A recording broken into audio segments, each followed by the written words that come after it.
Nature morte aux fruits par Cornelis de M. Deuxième moitié du XVIIe siècle. Il s'agit d'une huile sur bois de 45 cm par 54 cm. Le tableau est de format horizontal. Le plan est resserré sur la scène qui représente une table rectangulaire dressée. S'y trouve un ensemble de produits luxueux. On en voit la partie gauche. La partie droite est coupée et se perd dans le champ étroit de la composition. L'assemblage de vivres et d'ustensiles est dense dans une accumulation, une profusion d'éléments. Aucun vide n'est laissé sur la table. Les différents constituants s'inscrivent dans un triangle rectangle dont l'angle droit est formé par un verre à pied posé verticalement sur la table, à droite de la composition. Une douce lumière vient du coin supérieur gauche et laisse la partie droite dans une légère pénombre brune. L'atmosphère est calme et un silence tranquille règne sur la scène. Sur la table se trouve une nappe d'un tissu lourd, bleu nuit, peut-être est-ce du velours. La nappe est négligemment plissée et la lumière s'y reflète. À droite, on peut voir un très beau verre, dont le pied est épais et décoré de pastilles de verre.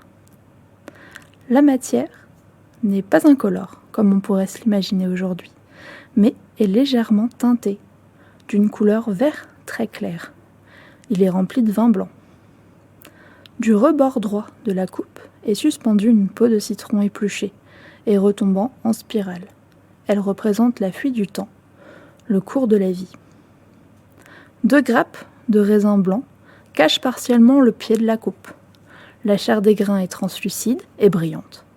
Mais l'une des grappes, la plus à droite, se teinte d'un brun et semble commencer à se gâter. Elles apparaissent encore accrochées à un pampre de vigne, doté de 4 feuilles. 2, vues de face, d'un vert assez foncé, sont plutôt grandes, et 2, de taille plus petite, de couleur brunâtre, sont vues de revers. Les feuilles présentent 5 lobes chacune et sont dentelées. La branche passe à gauche et derrière le verre de vin, tandis qu'à droite, 2 vrilles balayent l'espace par un mouvement ample. Au premier plan, il y a une assiette plate en argent sur laquelle se trouvent 2 pêches rosées, fraîches, et quelques gouttelettes d'eau. Le peintre y exerce ses talents en y mettant en scène les reflets des grappes de raisin. L'assiette est posée sur le rebord de la table, vers le spectateur. Un geste maladroit pourrait la faire basculer. Elle donne de la perspective à l'ensemble. Derrière les pêches, on voit une grenade, ouverte, au grain rouge, vitreux, que l'on devine très juteux. Enfin, un demi-citron est posé à l'extrémité gauche de la table. Une longue épluchure y est encore accrochée et forme une boucle jusqu'à l'assiette. À l'arrière se trouve un autre citron, attaché à sa branche avec des feuilles vert tendre éclaircies par la lumière. Au nombre de 5, les feuilles sont allongées en forme de fuseau. Les textures sont représentées avec précision. Les peaux des citrons sont piquetées de pores. Celles des pêches semblent douces comme du velours.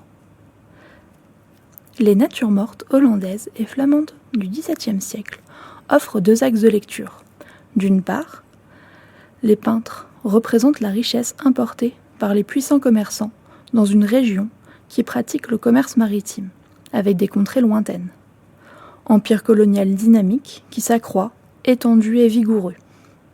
Les natures mortes portent témoignage de cette richesse et montrent la sophistication, l'exotisme et la splendeur des tablés de l'époque.